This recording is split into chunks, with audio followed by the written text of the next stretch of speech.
사랑하는 형제자매 여러분, 주님의 은총이 여러분과 함께하길 빕니다. 오늘 우리가 함께 나눌 이야기가 여러분의 마음에 작은 위로와 빛이 되기를 기도합니다.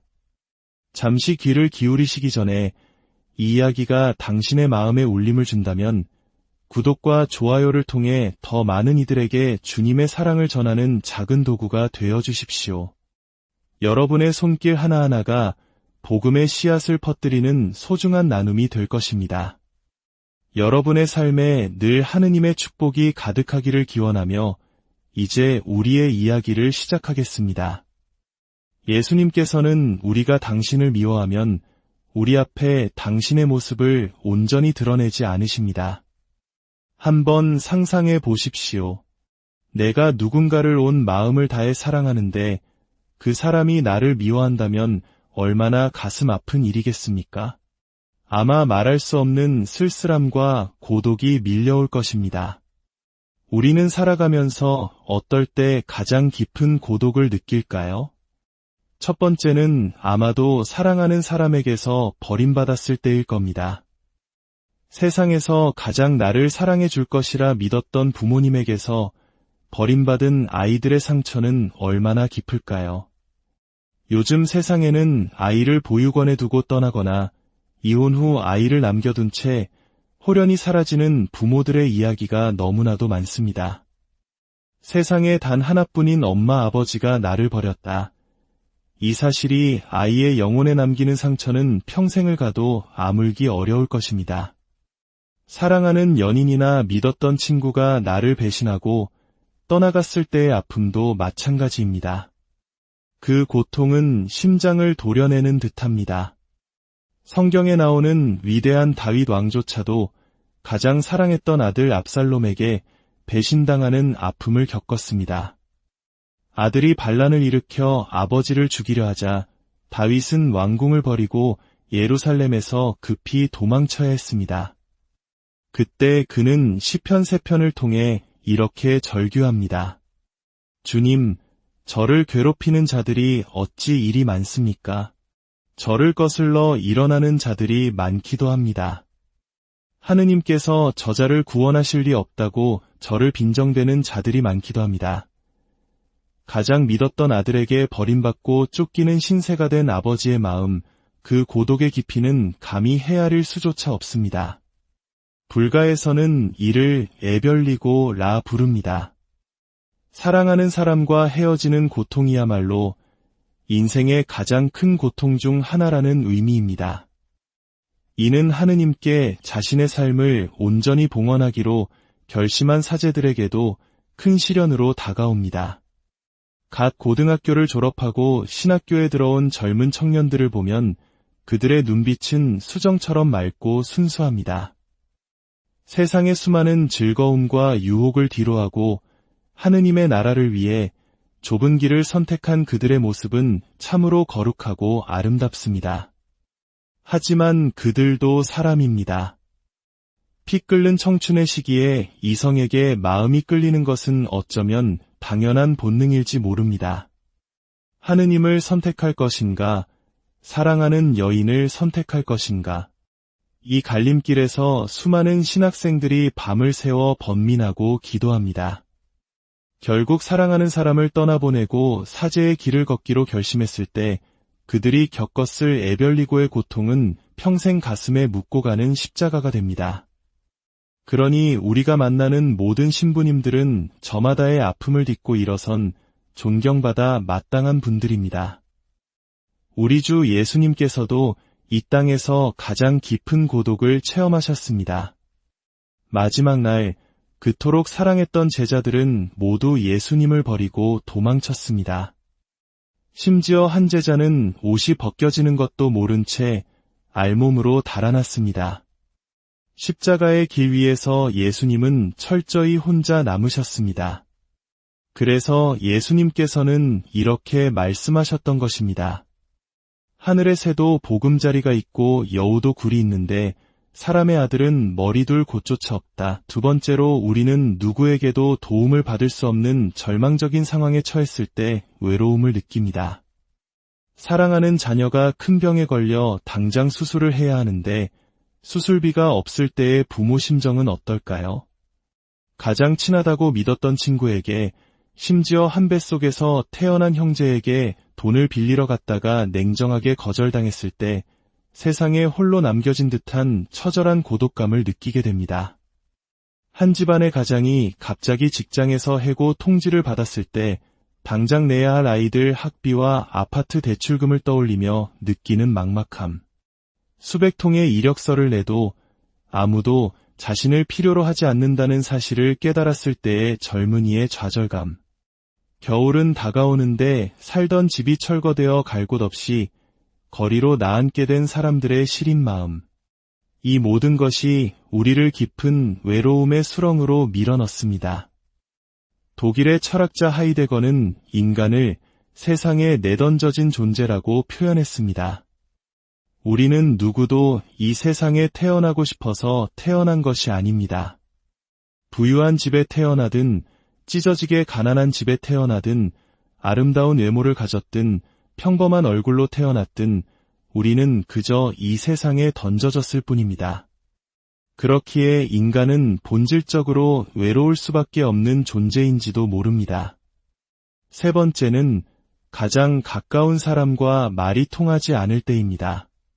한 지붕 아래 살면서도 남편과 아내가, 부모와 자식이 서로에게 투명인간처럼 대할 때 그 집은 따뜻한 보금자리가 아닌 차가운 감옥이 됩니다. 특히 이민사회에서는 언어의 장벽으로 인해 부모와 자식 간의 소통이 단절되는 경우가 많습니다. 부모는 한국어밖에 하지 못하고 자녀는 영어만 편하게 구사합니다. 기본적인 대화 외에 깊은 속마음을 나눌 수 없게 되면서 가족은 점점 더 서로에게서 멀어지고 외로워집니다. 이것이 어찌 먼 나라의 이야기뿐이겠습니까? 오늘날 한국의 많은 가정에서도 퇴근한 남편, 학교에서 돌아온 자녀가 각자의 방으로 들어가 버리고 하루에 5분 이상 대화를 나누지 않는 경우가 허다합니다. 가족이라는 이름 아래 모여 살지만 마음은 모두 외로운 섬처럼 떠다니고 있는 것입니다. 네 번째는 늙어감을 느낄 때입니다. 젊음과 건강, 하나씩 잃어가는 것들을 마주할 때 우리는 서글픔과 함께 외로움을 느낍니다. 한때 영을 자랑하던 시력이 점점 침침해져 휴대폰 문자 메시지를 보기 위해 얼굴을 찡그려야 할 때, 어느새 친구들이 돋보기를 꺼내드는 모습을 볼 때 우리는 세월의 무상함을 느낍니다. 젊었을 적엔 강인하기만 했던 남성들이 나이가 들면서 텔레비전 드라마를 보며 눈물을 뚝뚝 흘리고, 반대로 온화했던 여성들은 호르몬의 변화로 인해 목소리가 커지고 괄괄해집니다. 기억력도 예전 같지 않아 냉장고에 지갑을 넣어두고 온 집안을 헤매거나 2층에 무언가를 가지러 올라가다 말고 내가 왜 올라왔는지 까먹는 일도 잦아집니다. 이처럼 하나씩 내 몸이 예전 같지 않음을 느낄 때 우리는 지나간 청춘을 그리워하며 쓸쓸함에 젖게 됩니다. 마지막으로 우리는 아플 때 가장 서럽고 외롭습니다. 구약 성경의 욥은 온몸에 종기가 나 고통받을 때 모든 친척과 친구, 심지어 아내와 자식들까지 그를 외면했다고 탄식했습니다. 아픔은 우리를 가장 연약하게 만듭니다. 그럴 때 가장 필요한 것은 따뜻한 위로와 관심입니다. 하지만 밤새 아파 끙끙 앓는데도 가족 중 누구 하나 문 한 번 열어보지 않을 때 느끼는 서운함과 외로움은 그 어떤 육체적 고통보다 더 큰 상처로 남습니다. 하지만 이 외로움이 극에 달했을 때 우리는 때로 너무나도 슬픈 선택을 마주하게 됩니다. 오늘날 대한민국 사회의 가슴 아픈 현실을 잠시 들여다보겠습니다. 놀랍게도 한국은 OECD 국가 중 자살률 1위라는 불명예를 안고 있습니다. 매년 1만 5천 명 이상, 하루 평균 40명 이상이 스스로 목숨을 끊고 있습니다. 더욱 가슴 아픈 것은 초중고 학생부터 40대 가장, 그리고 60대 이상의 노인에 이르기까지 전 연령대에서 자살률이 세계 최고 수준이라는 점입니다. 아이들도 외롭고 어른들도 외롭고 노인들도 외로운 나라. 이것이 오늘날 대한민국의 슬픈 자화상입니다. 이토록 많은 사람들이 절망 속에서 극단적인 선택을 하는 이유는 무엇일까요? 이 땅에 그리스도인들이 이토록 많은데 교회가 세상의 빛과 소금이 되지 못하고 외로운 이들의 진정한 위로가 되어주지 못했기 때문은 아닐까요? 우리 신앙인들이 먼저 깊이 반성해야 할 문제입니다. 그렇다면 이 깊은 외로움의 뿌리에는 무엇이 자리하고 있을까요? 바로 욕심과 미움이라는 마음의 병입니다. 욕심은 끝이 없습니다.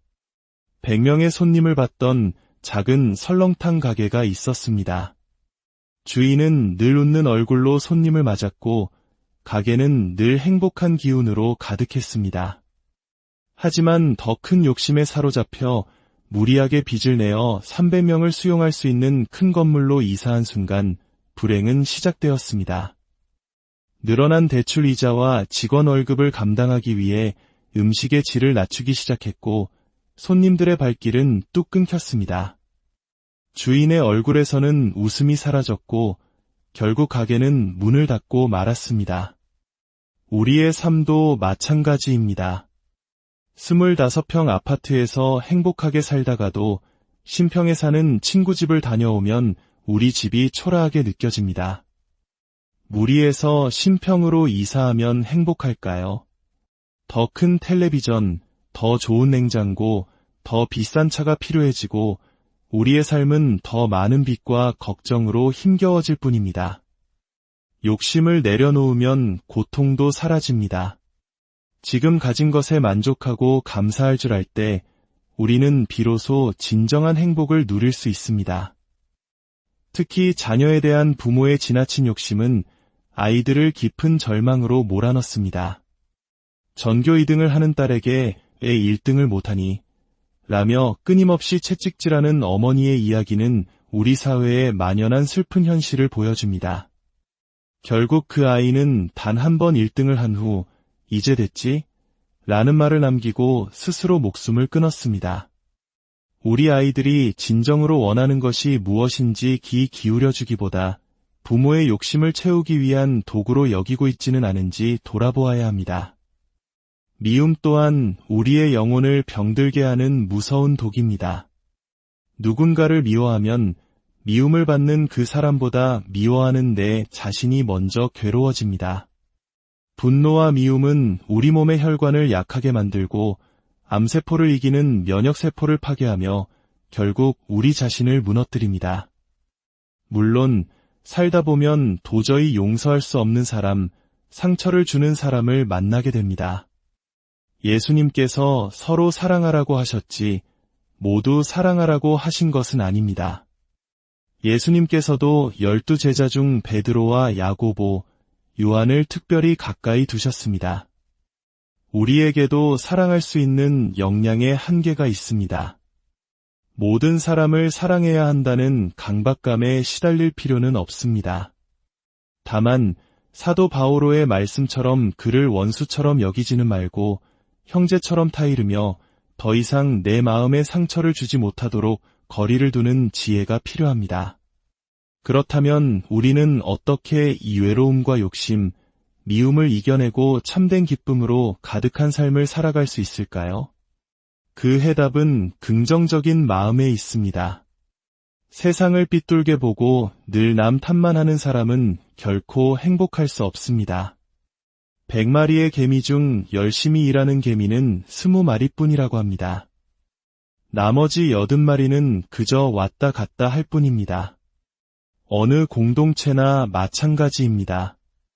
불평만 하는 80%가 아니라 묵묵히 봉사하는 20%의 사람들에게 초점을 맞추고 그들을 칭찬하고 격려할 때 공동체 전체가 긍정적인 에너지로 살아 움직이게 됩니다. 성모님이야말로 가장 긍정적인 분이셨습니다. 처녀의 몸으로 아이를 잉태하리라는 천사의 말에 왜 하필 저입니까? 라고 불평하지 않으셨습니다. 대신 이 몸은 주님의 종입니다. 그대로 저에게 이루어지기를 바랍니다.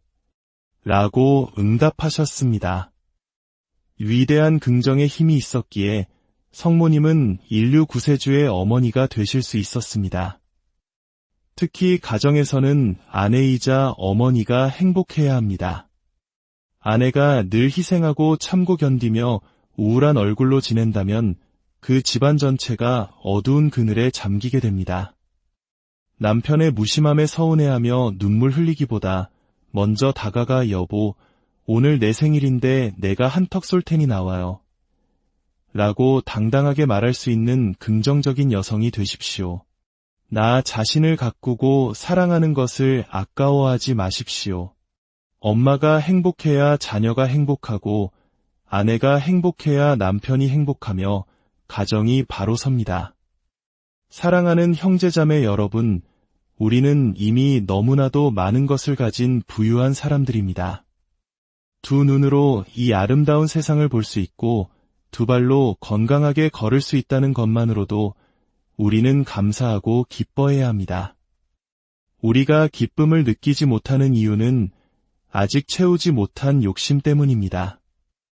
예수님께서는 제자들의 발을 씻겨주시고 마지막 유언을 남기시며 이렇게 말씀하셨습니다. 내가 너희에게 이 말을 하는 이유는 내 기쁨이 너희 안에 있고 또 그 기쁨이 충만하게 하려는 것이다. 예수님께서 우리에게 주고자 하셨던 것은 슬픔이나 고통이 아니라 바로 당신의 기쁨이었습니다. 지금 여러분의 마음을 무겁게 짓누르는 외로움과 걱정, 욕심과 미움을 모두 내려놓으십시오. 그리고 우리에게 주어진 이 모든 것에 감사하며 기쁘게 살아가십시오. 그 기쁨 안에서 하느님의 놀라운 기적이 여러분의 삶 속에서 펼쳐질 것입니다. 주님의 평화가 여러분 모두와 함께 사랑하는 형제자매 여러분, 주님의 은총이 여러분과 함께하길 빕니다. 오늘 우리가 함께 나눌 이야기가 여러분의 마음에 작은 위로와 빛이 되기를 기도합니다. 잠시 귀를 기울이시기 전에 이 이야기가 당신의 마음에 울림을 준다면 구독과 좋아요를 통해 더 많은 이들에게 주님의 사랑을 전하는 작은 도구가 되어 주십시오. 여러분의 손길 하나하나가 복음의 씨앗을 퍼뜨리는 소중한 나눔이 될 것입니다. 여러분의 삶에 늘 하느님의 축복이 가득하기를 기원하며 이제 우리의 이야기를 시작하겠습니다. 예수님께서는 우리가 당신을 미워하면 우리 앞에 당신의 모습을 온전히 드러내지 않으십니다. 한번 상상해 보십시오. 내가 누군가를 온 마음을 다해 사랑하는데 그 사람이 나를 미워한다면 얼마나 가슴 아픈 일이겠습니까?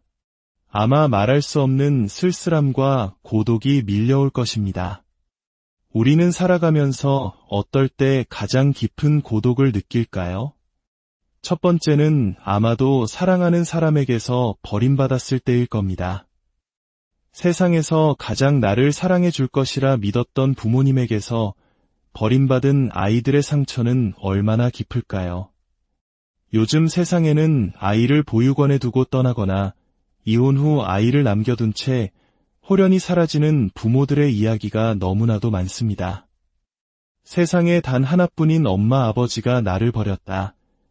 이 사실이 아이의 영혼에 남기는 상처는 평생을 가도 아물기 어려울 것입니다. 사랑하는 연인이나 믿었던 친구가 나를 배신하고 떠나갔을 때의 아픔도 마찬가지입니다. 그 고통은 심장을 도려내는 듯합니다. 성경에 나오는 위대한 다윗 왕조차도 가장 사랑했던 아들 압살롬에게 배신당하는 아픔을 겪었습니다. 아들이 반란을 일으켜 아버지를 죽이려 하자 다윗은 왕궁을 버리고 예루살렘에서 급히 도망쳐야 했습니다. 그때 그는 시편 3편을 통해 이렇게 절규합니다. 주님, 저를 괴롭히는 자들이 어찌 이리 많습니까? 저를 거슬러 일어나는 자들이 많기도 합니다. 하느님께서 저자를 구원하실 리 없다고 저를 빈정대는 자들이 많기도 합니다. 가장 믿었던 아들에게 버림받고 쫓기는 신세가 된 아버지의 마음, 그 고독의 깊이는 감히 헤아릴 수조차 없습니다. 불가에서는 이를 에별리고 라 부릅니다. 사랑하는 사람과 헤어지는 고통이야말로 인생의 가장 큰 고통 중 하나라는 의미입니다. 이는 하느님께 자신의 삶을 온전히 봉헌하기로 결심한 사제들에게도 큰 시련으로 다가옵니다. 갓 고등학교를 졸업하고 신학교에 들어온 젊은 청년들을 보면 그들의 눈빛은 수정처럼 맑고 순수합니다. 세상의 수많은 즐거움과 유혹을 뒤로하고 하느님의 나라를 위해 좁은 길을 선택한 그들의 모습은 참으로 거룩하고 아름답습니다. 하지만 그들도 사람입니다. 피 끓는 청춘의 시기에 이성에게 마음이 끌리는 것은 어쩌면 당연한 본능일지 모릅니다. 하느님을 선택할 것인가, 사랑하는 여인을 선택할 것인가. 이 갈림길에서 수많은 신학생들이 밤을 새워 번민하고 기도합니다. 결국 사랑하는 사람을 떠나보내고 사제의 길을 걷기로 결심했을 때 그들이 겪었을 애별리고의 고통은 평생 가슴에 묻고 가는 십자가가 됩니다. 그러니 우리가 만나는 모든 신부님들은 저마다의 아픔을 딛고 일어선 존경받아 마땅한 분들입니다. 우리 주 예수님께서도 이 땅에서 가장 깊은 고독을 체험하셨습니다. 마지막 날 그토록 사랑했던 제자들은 모두 예수님을 버리고 도망쳤습니다. 심지어 한 제자는 옷이 벗겨지는 것도 모른 채 알몸으로 달아났습니다. 십자가의 길 위에서 예수님은 철저히 혼자 남으셨습니다. 그래서 예수님께서는 이렇게 말씀하셨던 것입니다. 하늘의 새도 보금자리가 있고 여우도 굴이 있는데 사람의 아들은 머리둘 곳조차 없다. 두 번째로 우리는 누구에게도 도움을 받을 수 없는 절망적인 상황에 처했을 때 외로움을 느낍니다. 사랑하는 자녀가 큰 병에 걸려 당장 수술을 해야 하는데 수술비가 없을 때의 부모 심정은 어떨까요? 가장 친하다고 믿었던 친구에게, 심지어 한 뱃속에서 태어난 형제에게 돈을 빌리러 갔다가 냉정하게 거절당했을 때 세상에 홀로 남겨진 듯한 처절한 고독감을 느끼게 됩니다. 한 집안의 가장이 갑자기 직장에서 해고 통지를 받았을 때 당장 내야 할 아이들 학비와 아파트 대출금을 떠올리며 느끼는 막막함. 수백 통의 이력서를 내도 아무도 자신을 필요로 하지 않는다는 사실을 깨달았을 때의 젊은이의 좌절감. 겨울은 다가오는데 살던 집이 철거되어 갈 곳 없이 거리로 나앉게 된 사람들의 시린 마음. 이 모든 것이 우리를 깊은 외로움의 수렁으로 밀어넣습니다. 독일의 철학자 하이데거는 인간을 세상에 내던져진 존재라고 표현했습니다. 우리는 누구도 이 세상에 태어나고 싶어서 태어난 것이 아닙니다. 부유한 집에 태어나든 찢어지게 가난한 집에 태어나든 아름다운 외모를 가졌든 평범한 얼굴로 태어났든 우리는 그저 이 세상에 던져졌을 뿐입니다. 그렇기에 인간은 본질적으로 외로울 수밖에 없는 존재인지도 모릅니다. 세 번째는 가장 가까운 사람과 말이 통하지 않을 때입니다. 한 지붕 아래 살면서도 남편과 아내가, 부모와 자식이 서로에게 투명인간처럼 대할 때 그 집은 따뜻한 보금자리가 아닌 차가운 감옥이 됩니다. 특히 이민사회에서는 언어의 장벽으로 인해 부모와 자식 간의 소통이 단절되는 경우가 많습니다. 부모는 한국어밖에 하지 못하고 자녀는 영어만 편하게 구사합니다. 기본적인 대화 외에 깊은 속마음을 나눌 수 없게 되면서 가족은 점점 더 서로에게서 멀어지고 외로워집니다. 이것이 어찌 먼 나라의 이야기뿐이겠습니까? 오늘날 한국의 많은 가정에서도 퇴근한 남편, 학교에서 돌아온 자녀가 각자의 방으로 들어가 버리고 하루에 5분 이상 대화를 나누지 않는 경우가 허다합니다. 가족이라는 이름 아래 모여 살지만 마음은 모두 외로운 섬처럼 떠다니고 있는 것입니다. 네 번째는 늙어감을 느낄 때입니다. 젊음과 건강, 하나씩 잃어가는 것들을 마주할 때 우리는 서글픔과 함께 외로움을 느낍니다. 한때 이 영을 자랑하던 시력이 점점 침침해져 휴대폰 문자 메시지를 보기 위해 얼굴을 찡그려야 할 때 어느새 친구들이 돋보기를 꺼내드는 모습을 볼 때 우리는 세월의 무상함을 느낍니다. 젊었을 적엔 강인하기만 했던 남성들이 나이가 들면서 텔레비전 드라마를 보며 눈물을 뚝뚝 흘리고, 반대로 온화했던 여성들은 호르몬의 변화로 인해 목소리가 커지고 괄괄해집니다. 기억력도 예전 같지 않아 냉장고에 지갑을 넣어두고 온 집안을 헤매거나 2층에 무언가를 가지러 올라가다 말고 내가 왜 올라왔는지 까먹는 일도 잦아집니다. 이처럼 하나씩 내 몸이 예전 같지 않음을 느낄 때 우리는 지나간 청춘을 그리워하며 쓸쓸함에 젖게 됩니다. 마지막으로 우리는 아플 때 가장 서럽고 외롭습니다. 구약 성경의 욥은 온몸에 종기가 나 고통받을 때 모든 친척과 친구, 심지어 아내와 자식들까지 그를 외면했다고 탄식했습니다. 아픔은 우리를 가장 연약하게 만듭니다. 그럴 때 가장 필요한 것은 따뜻한 위로와 관심입니다.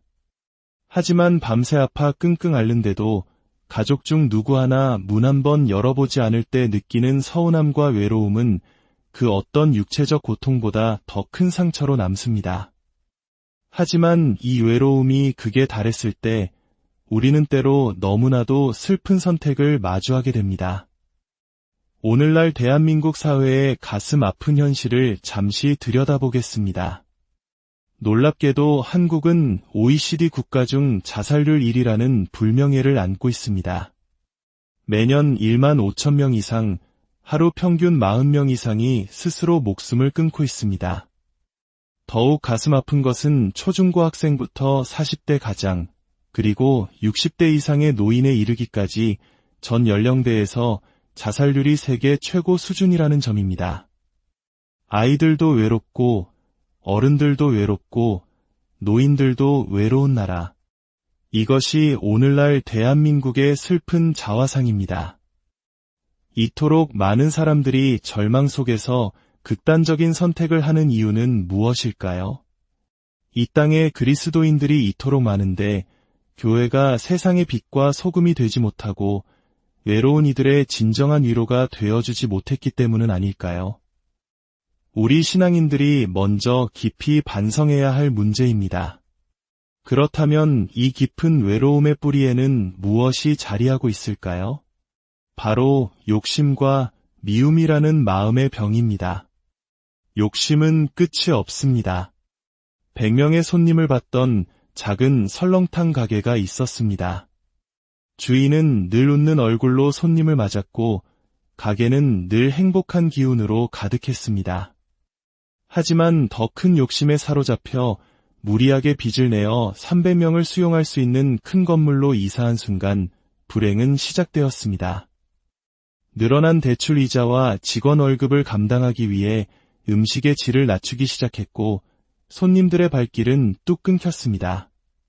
주인의 얼굴에서는 웃음이 사라졌고 결국 가게는 문을 닫고 말았습니다. 우리의 삶도 마찬가지입니다. 25평 아파트에서 행복하게 살다가도 신평에 사는 친구 집을 다녀오면 우리 집이 초라하게 느껴집니다. 무리해서 신평으로 이사하면 행복할까요? 더 큰 텔레비전, 더 좋은 냉장고, 더 비싼 차가 필요해지고 우리의 삶은 더 많은 빚과 걱정으로 힘겨워질 뿐입니다. 욕심을 내려놓으면 고통도 사라집니다. 지금 가진 것에 만족하고 감사할 줄 알 때 우리는 비로소 진정한 행복을 누릴 수 있습니다. 특히 자녀에 대한 부모의 지나친 욕심은 아이들을 깊은 절망으로 몰아넣습니다. 전교 2등을 하는 딸에게 왜 1등을 못하니? 라며 끊임없이 채찍질하는 어머니의 이야기는 우리 사회의 만연한 슬픈 현실을 보여줍니다. 결국 그 아이는 단 한 번 1등을 한 후 이제 됐지? 라는 말을 남기고 스스로 목숨을 끊었습니다. 우리 아이들이 진정으로 원하는 것이 무엇인지 귀 기울여주기보다 부모의 욕심을 채우기 위한 도구로 여기고 있지는 않은지 돌아보아야 합니다. 미움 또한 우리의 영혼을 병들게 하는 무서운 독입니다. 누군가를 미워하면 미움을 받는 그 사람보다 미워하는 내 자신이 먼저 괴로워집니다. 분노와 미움은 우리 몸의 혈관을 약하게 만들고 암세포를 이기는 면역세포를 파괴하며 결국 우리 자신을 무너뜨립니다. 물론 살다 보면 도저히 용서할 수 없는 사람, 상처를 주는 사람을 만나게 됩니다. 예수님께서 서로 사랑하라고 하셨지 모두 사랑하라고 하신 것은 아닙니다. 예수님께서도 12 제자 중 베드로와 야고보, 요한을 특별히 가까이 두셨습니다. 우리에게도 사랑할 수 있는 역량의 한계가 있습니다. 모든 사람을 사랑해야 한다는 강박감에 시달릴 필요는 없습니다. 다만 사도 바오로의 말씀처럼 그를 원수처럼 여기지는 말고 형제처럼 타이르며 더 이상 내 마음에 상처를 주지 못하도록 거리를 두는 지혜가 필요합니다. 그렇다면 우리는 어떻게 이 외로움과 욕심, 미움을 이겨내고 참된 기쁨으로 가득한 삶을 살아갈 수 있을까요? 그 해답은 긍정적인 마음에 있습니다. 세상을 삐뚤게 보고 늘 남 탓만 하는 사람은 결코 행복할 수 없습니다. 100마리의 개미 중 열심히 일하는 개미는 20마리뿐이라고 합니다. 나머지 80마리는 그저 왔다 갔다 할 뿐입니다. 어느 공동체나 마찬가지입니다. 불평만 하는 80%가 아니라 묵묵히 봉사하는 20%의 사람들에게 초점을 맞추고 그들을 칭찬하고 격려할 때 공동체 전체가 긍정적인 에너지로 살아 움직이게 됩니다. 성모님이야말로 가장 긍정적인 분이셨습니다. 처녀의 몸으로 아이를 잉태하리라는 천사의 말에 왜 하필 저입니까? 라고 불평하지 않으셨습니다. 대신 이 몸은 주님의 종입니다. 그대로 저에게 이루어지기를 바랍니다. 라고 응답하셨습니다. 위대한 긍정의 힘이 있었기에 성모님은 인류 구세주의 어머니가 되실 수 있었습니다. 특히 가정에서는 아내이자 어머니가 행복해야 합니다. 아내가 늘 희생하고 참고 견디며 우울한 얼굴로 지낸다면 그 집안 전체가 어두운 그늘에 잠기게 됩니다. 남편의 무심함에 서운해하며 눈물 흘리기보다 먼저 다가가 여보, 오늘 내 생일인데 내가 한턱 쏠 테니 나와요. 라고 당당하게 말할 수 있는 긍정적인 여성이 되십시오. 나 자신을 가꾸고 사랑하는 것을 아까워하지 마십시오. 엄마가 행복해야 자녀가 행복하고 아내가 행복해야 남편이 행복하며 가정이 바로 섭니다. 사랑하는 형제자매 여러분, 우리는 이미 너무나도 많은 것을 가진 부유한 사람들입니다. 두 눈으로 이 아름다운 세상을 볼 수 있고 두 발로 건강하게 걸을 수 있다는 것만으로도 우리는 감사하고 기뻐해야 합니다. 우리가 기쁨을 느끼지 못하는 이유는 아직 채우지 못한 욕심 때문입니다. 예수님께서는 제자들의 발을 씻겨주시고 마지막 유언을 남기시며 이렇게 말씀하셨습니다. 내가 너희에게 이 말을 하는 이유는 내 기쁨이 너희 안에 있고 또 그 기쁨이 충만하게 하려는 것이다. 예수님께서 우리에게 주고자 하셨던 것은 슬픔이나 고통이 아니라 바로 당신의 기쁨이었습니다. 지금 여러분의 마음을 무겁게 짓누르는 외로움과 걱정, 욕심과 미움을 모두 내려놓으십시오. 그리고 우리에게 주어진 이 모든 것에 감사하며 기쁘게 살아가십시오.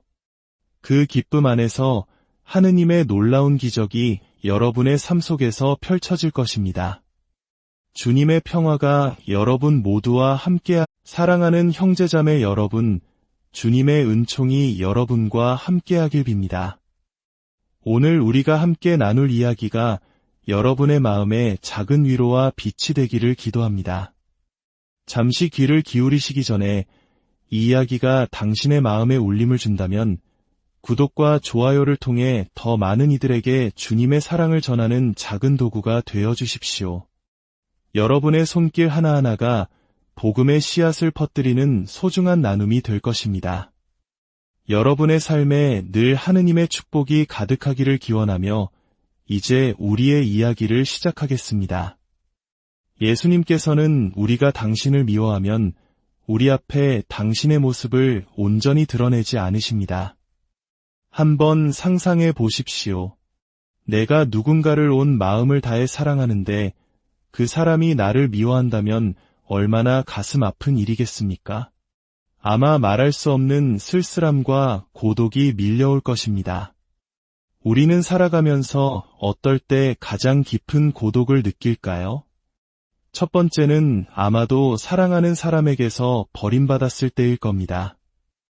세상에서 가장 나를 사랑해 줄 것이라 믿었던 부모님에게서 버림받은 아이들의 상처는 얼마나 깊을까요?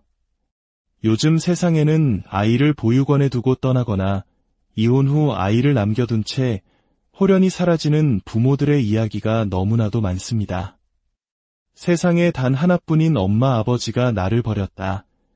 이 사실이 아이의 영혼에 남기는 상처는 평생을 가도 아물기 어려울 것입니다. 사랑하는 연인이나 믿었던 친구가 나를 배신하고 떠나갔을 때의 아픔도 마찬가지입니다. 그 고통은 심장을 도려내는 듯합니다. 성경에 나오는 위대한 다윗 왕조차도 가장 사랑했던 아들 압살롬에게 배신당하는 아픔을 겪었습니다. 아들이 반란을 일으켜 아버지를 죽이려 하자 다윗은 왕궁을 버리고 예루살렘에서 급히 도망쳐야 했습니다. 그때 그는 시편 3편을 통해 이렇게 절규합니다. 주님, 저를 괴롭히는 자들이 어찌 이리 많습니까? 저를 거슬러 일어나는 자들이 많기도 합니다. 하느님께서 저자를 구원하실 리 없다고 저를 빈정대는 자들이 많기도 합니다. 가장 믿었던 아들에게 버림받고 쫓기는 신세가 된 아버지의 마음, 그 고독의 깊이는 감히 헤아릴 수조차 없습니다.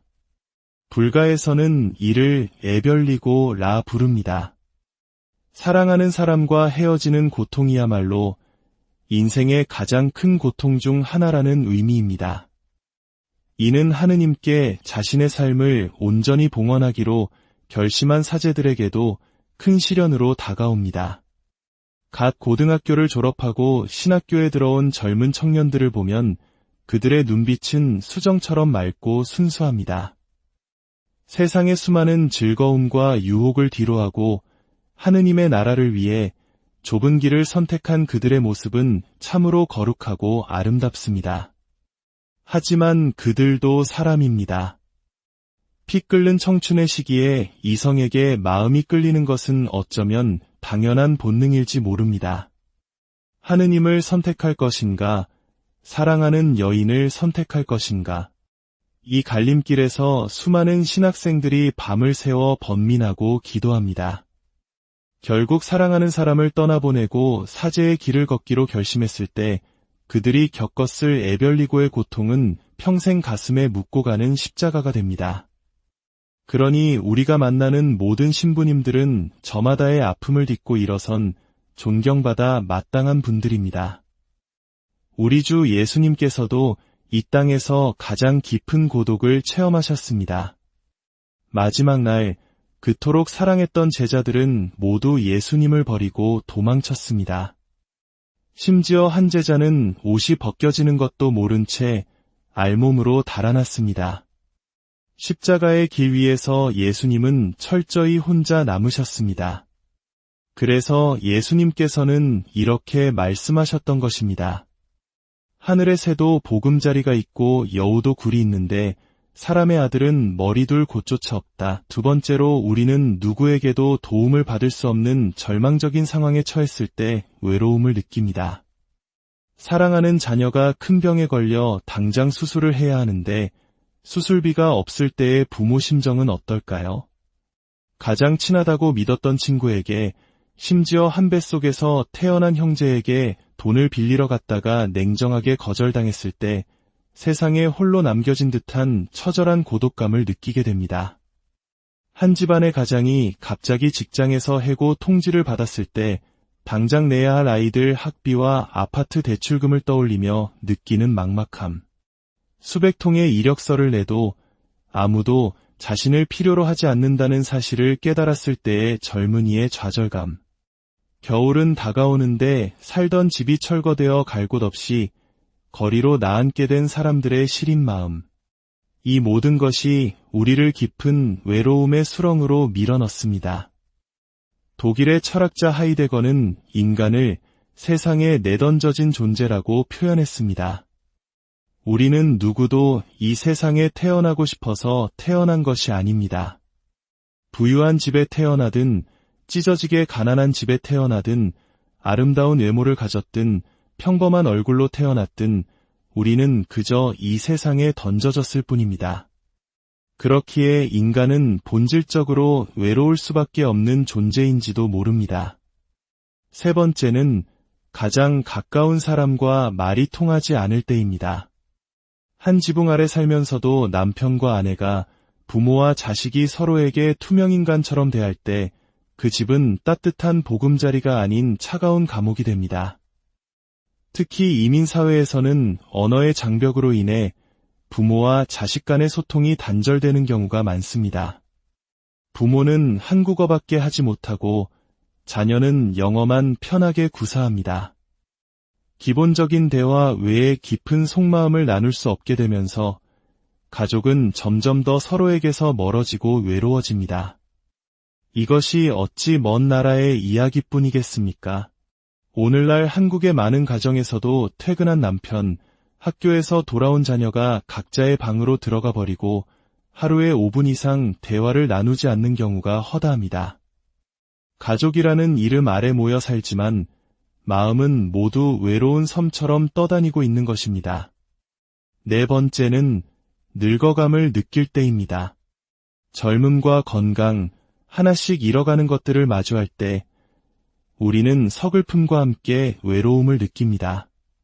한때 영을 자랑하던 시력이 점점 침침해져 휴대폰 문자 메시지를 보기 위해 얼굴을 찡그려야 할 때, 어느새 친구들이 돋보기를 꺼내드는 모습을 볼 때 우리는 세월의 무상함을 느낍니다. 젊었을 적엔 강인하기만 했던 남성들이 나이가 들면서 텔레비전 드라마를 보며 눈물을 뚝뚝 흘리고, 반대로 온화했던 여성들은 호르몬의 변화로 인해 목소리가 커지고 괄괄해집니다. 기억력도 예전 같지 않아 냉장고에 지갑을 넣어두고 온 집안을 헤매거나 2층에 무언가를 가지러 올라가다 말고 내가 왜 올라왔는지 까먹는 일도 잦아집니다. 이처럼 하나씩 내 몸이 예전 같지 않음을 느낄 때 우리는 지나간 청춘을 그리워하며 쓸쓸함에 젖게 됩니다. 마지막으로 우리는 아플 때 가장 서럽고 외롭습니다. 구약 성경의 욥은 온몸에 종기가 나 고통받을 때 모든 친척과 친구, 심지어 아내와 자식들까지 그를 외면했다고 탄식했습니다. 아픔은 우리를 가장 연약하게 만듭니다. 그럴 때 가장 필요한 것은 따뜻한 위로와 관심입니다. 하지만 밤새 아파 끙끙 앓는데도 가족 중 누구 하나 문 한 번 열어보지 않을 때 느끼는 서운함과 외로움은 그 어떤 육체적 고통보다 더 큰 상처로 남습니다. 하지만 이 외로움이 극에 달했을 때 우리는 때로 너무나도 슬픈 선택을 마주하게 됩니다. 오늘날 대한민국 사회의 가슴 아픈 현실을 잠시 들여다보겠습니다. 놀랍게도 한국은 OECD 국가 중 자살률 1위라는 불명예를 안고 있습니다. 매년 1만 5천 명 이상, 하루 평균 40명 이상이 스스로 목숨을 끊고 있습니다. 더욱 가슴 아픈 것은 초중고 학생부터 40대 가장, 그리고 60대 이상의 노인에 이르기까지 전 연령대에서 자살률이 세계 최고 수준이라는 점입니다. 아이들도 외롭고 어른들도 외롭고 노인들도 외로운 나라. 이것이 오늘날 대한민국의 슬픈 자화상입니다. 이토록 많은 사람들이 절망 속에서 극단적인 선택을 하는 이유는 무엇일까요? 이 땅에 그리스도인들이 이토록 많은데 교회가 세상의 빛과 소금이 되지 못하고 외로운 이들의 진정한 위로가 되어주지 못했기 때문은 아닐까요? 우리 신앙인들이 먼저 깊이 반성해야 할 문제입니다. 그렇다면 이 깊은 외로움의 뿌리에는 무엇이 자리하고 있을까요? 바로 욕심과 미움이라는 마음의 병입니다. 욕심은 끝이 없습니다. 100명의 손님을 받던 작은 설렁탕 가게가 있었습니다. 주인은 늘 웃는 얼굴로 손님을 맞았고 가게는 늘 행복한 기운으로 가득했습니다. 하지만 더 큰 욕심에 사로잡혀 무리하게 빚을 내어 300명을 수용할 수 있는 큰 건물로 이사한 순간 불행은 시작되었습니다.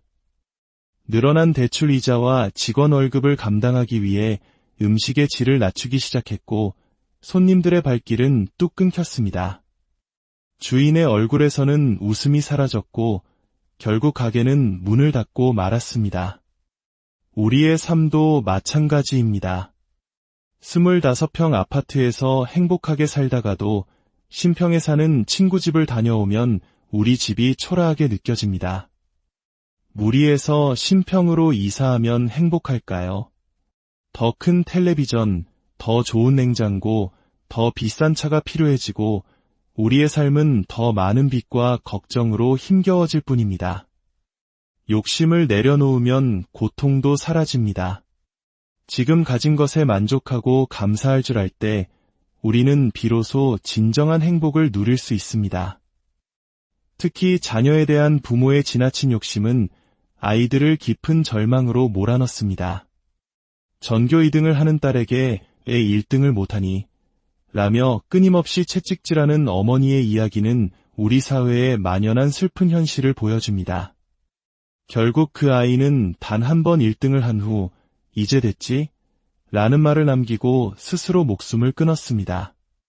우리 아이들이 진정으로 원하는 것이 무엇인지 귀 기울여주기보다 부모의 욕심을 채우기 위한 도구로 여기고 있지는 않은지 돌아보아야 합니다.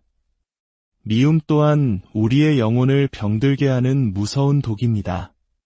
누군가를 미워하면 미움을 받는 그 사람보다 미워하는 내 자신이 먼저 괴로워집니다.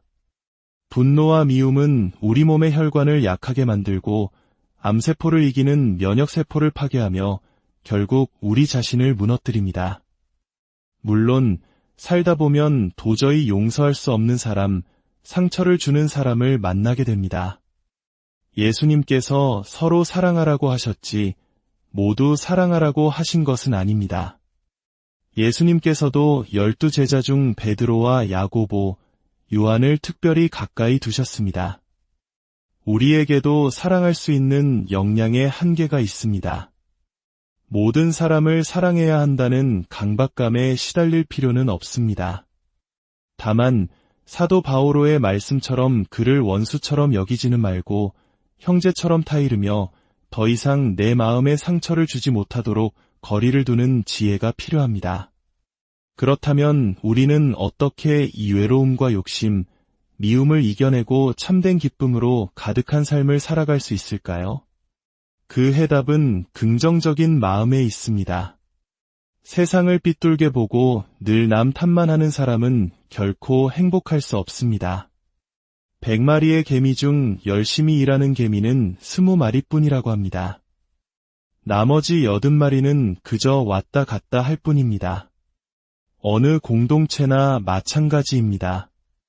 불평만 하는 80%가 아니라 묵묵히 봉사하는 20%의 사람들에게 초점을 맞추고 그들을 칭찬하고 격려할 때 공동체 전체가 긍정적인 에너지로 살아 움직이게 됩니다. 성모님이야말로 가장 긍정적인 분이셨습니다. 처녀의 몸으로 아이를 잉태하리라는 천사의 말에 왜 하필 저입니까? 라고 불평하지 않으셨습니다. 대신 이 몸은 주님의 종입니다. 그대로 저에게 이루어지기를 바랍니다. 라고 응답하셨습니다. 위대한 긍정의 힘이 있었기에 성모님은 인류 구세주의 어머니가 되실 수 있었습니다. 특히 가정에서는 아내이자 어머니가 행복해야 합니다. 아내가 늘 희생하고 참고 견디며 우울한 얼굴로 지낸다면 그 집안 전체가 어두운 그늘에 잠기게 됩니다. 남편의 무심함에 서운해하며 눈물 흘리기보다 먼저 다가가 여보, 오늘 내 생일인데 내가 한턱 쏠 테니 나와요. 라고 당당하게 말할 수 있는 긍정적인 여성이 되십시오. 나 자신을 가꾸고 사랑하는 것을 아까워하지 마십시오. 엄마가 행복해야 자녀가 행복하고 아내가 행복해야 남편이 행복하며 가정이 바로 섭니다. 사랑하는 형제자매 여러분, 우리는 이미 너무나도 많은 것을 가진 부유한 사람들입니다. 두 눈으로 이 아름다운 세상을 볼 수 있고 두 발로 건강하게 걸을 수 있다는 것만으로도 우리는 감사하고 기뻐해야 합니다. 우리가 기쁨을 느끼지 못하는 이유는 아직 채우지 못한 욕심 때문입니다. 예수님께서는 제자들의 발을 씻겨주시고 마지막 유언을 남기시며 이렇게 말씀하셨습니다. 내가 너희에게 이 말을 하는 이유는 내 기쁨이 너희 안에 있고 또 그 기쁨이 충만하게 하려는 것이다. 예수님께서 우리에게 주고자 하셨던 것은 슬픔이나 고통이 아니라 바로 당신의 기쁨이었습니다. 지금 여러분의 마음을 무겁게 짓누르는 외로움과 걱정, 욕심과 미움을 모두 내려놓으십시오. 그리고 우리에게 주어진 이 모든 것에 감사하며 기쁘게 살아가십시오. 그 기쁨 안에서 하느님의 놀라운 기적이 여러분의 삶 속에서 펼쳐질 것입니다. 주님의 평화가 여러분 모두와 함께 사랑하는 형제자매 여러분, 주님의 은총이 여러분과 함께하길 빕니다. 오늘 우리가 함께 나눌 이야기가 여러분의 마음에 작은 위로와 빛이 되기를 기도합니다. 잠시 귀를 기울이시기 전에 이 이야기가 당신의 마음에 울림을 준다면 구독과 좋아요를 통해 더 많은 이들에게 주님의 사랑을 전하는 작은 도구가 되어 주십시오.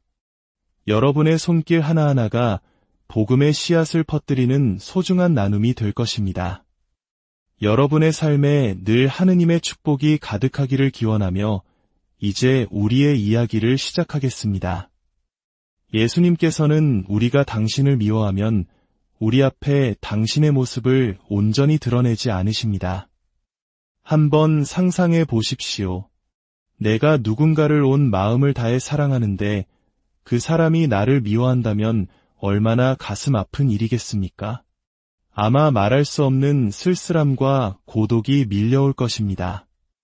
우리는 살아가면서 어떨 때 가장 깊은 고독을 느낄까요? 첫 번째는 아마도 사랑하는 사람에게서 버림받았을 때일 겁니다. 세상에서 가장 나를 사랑해 줄 것이라 믿었던 부모님에게서 버림받은 아이들의 상처는 얼마나 깊을까요? 요즘 세상에는 아이를 보육원에 두고 떠나거나 이혼 후 아이를 남겨둔 채 홀연히 사라지는 부모들의 이야기가 너무나도 많습니다. 세상에 단 하나뿐인 엄마 아버지가 나를 버렸다. 이 사실이 아이의 영혼에 남기는 상처는 평생을 가도 아물기 어려울 것입니다. 사랑하는 연인이나 믿었던 친구가 나를 배신하고 떠나갔을 때의 아픔도 마찬가지입니다. 그 고통은 심장을 도려내는 듯합니다. 성경에 나오는 위대한 다윗 왕조차도 가장 사랑했던 아들 압살롬에게 배신당하는 아픔을 겪었습니다. 아들이 반란을 일으켜 아버지를 죽이려 하자 다윗은 왕궁을 버리고 예루살렘에서 급히 도망쳐야 했습니다. 그때 그는 시편 3편을 통해 이렇게 절규합니다. 주님, 저를 괴롭히는 자들이 어찌 이리 많습니까? 저를 거슬러 일어나는 자들이 많기도 합니다. 하느님께서 저자를 구원하실 리 없다고 저를 빈정대는 자들이 많기도 합니다. 가장 믿었던 아들에게 버림받고 쫓기는 신세가 된 아버지의 마음, 그 고독의 깊이는 감히 헤아릴 수조차 없습니다. 불가에서는 이를 에별리고라 부릅니다. 사랑하는 사람과 헤어지는 고통이야말로 인생의 가장 큰 고통 중 하나라는 의미입니다. 이는 하느님께 자신의 삶을 온전히 봉헌하기로 결심한 사제들에게도 큰 시련으로 다가옵니다. 갓 고등학교를 졸업하고 신학교에 들어온 젊은 청년들을 보면 그들의 눈빛은 수정처럼 맑고 순수합니다. 세상의 수많은 즐거움과 유혹을 뒤로하고 하느님의 나라를 위해 좁은 길을 선택한 그들의 모습은 참으로 거룩하고 아름답습니다. 하지만 그들도 사람입니다. 피 끓는 청춘의 시기에 이성에게 마음이 끌리는 것은 어쩌면 당연한 본능일지 모릅니다. 하느님을 선택할 것인가, 사랑하는 여인을 선택할 것인가. 이 갈림길에서 수많은 신학생들이 밤을 새워 번민하고 기도합니다. 결국 사랑하는 사람을 떠나보내고 사제의 길을 걷기로 결심했을 때 그들이 겪었을 애별리고의 고통은 평생 가슴에 묻고 가는 십자가가 됩니다. 그러니 우리가 만나는 모든 신부님들은 저마다의 아픔을 딛고 일어선 존경받아 마땅한 분들입니다. 우리 주 예수님께서도 이 땅에서 가장 깊은 고독을 체험하셨습니다. 마지막 날 그토록 사랑했던 제자들은 모두 예수님을 버리고 도망쳤습니다. 심지어 한 제자는 옷이 벗겨지는 것도 모른 채 알몸으로 달아났습니다. 십자가의 길 위에서 예수님은 철저히 혼자 남으셨습니다. 그래서 예수님께서는 이렇게 말씀하셨던 것입니다. 하늘의 새도 보금자리가 있고 여우도 굴이 있는데 사람의 아들은 머리둘 곳조차 없다. 두 번째로 우리는 누구에게도 도움을 받을 수 없는 절망적인 상황에 처했을 때 외로움을 느낍니다. 사랑하는 자녀가 큰 병에 걸려 당장 수술을 해야 하는데 수술비가 없을 때의 부모 심정은 어떨까요? 가장 친하다고 믿었던 친구에게, 심지어 한 뱃속에서 태어난 형제에게 돈을 빌리러 갔다가 냉정하게 거절당했을 때 세상에 홀로 남겨진 듯한 처절한 고독감을 느끼게 됩니다. 한 집안의 가장이 갑자기 직장에서 해고 통지를 받았을 때 당장 내야 할 아이들 학비와 아파트 대출금을 떠올리며 느끼는 막막함. 수백 통의 이력서를 내도 아무도 자신을 필요로 하지 않는다는 사실을 깨달았을 때의 젊은이의 좌절감. 겨울은 다가오는데 살던 집이 철거되어 갈 곳 없이 거리로 나앉게 된 사람들의 시린 마음. 이 모든 것이 우리를 깊은 외로움의 수렁으로 밀어넣습니다.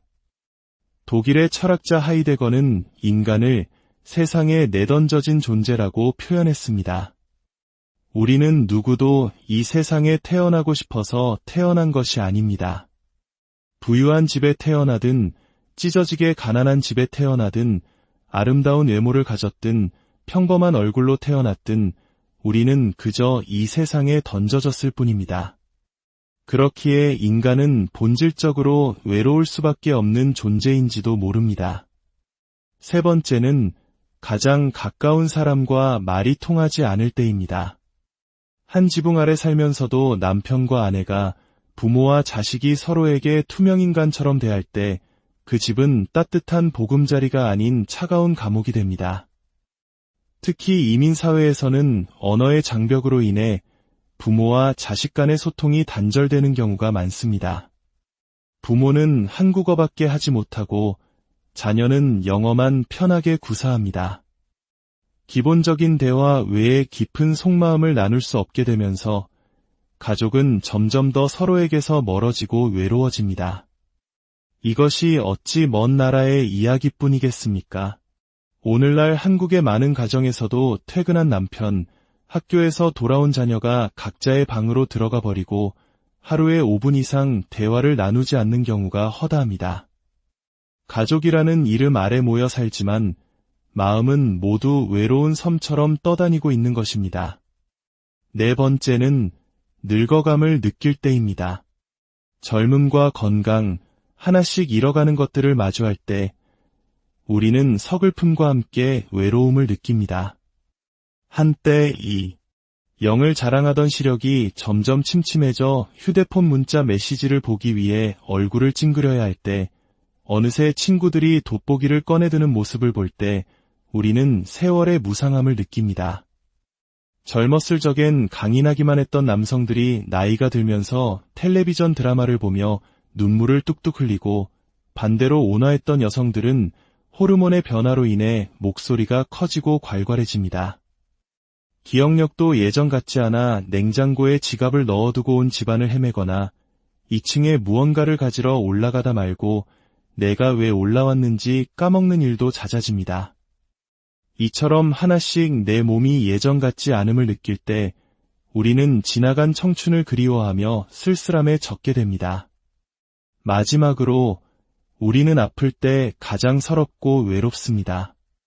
구약 성경의 욥은 온몸에 종기가 나 고통받을 때 모든 친척과 친구, 심지어 아내와 자식들까지 그를 외면했다고 탄식했습니다.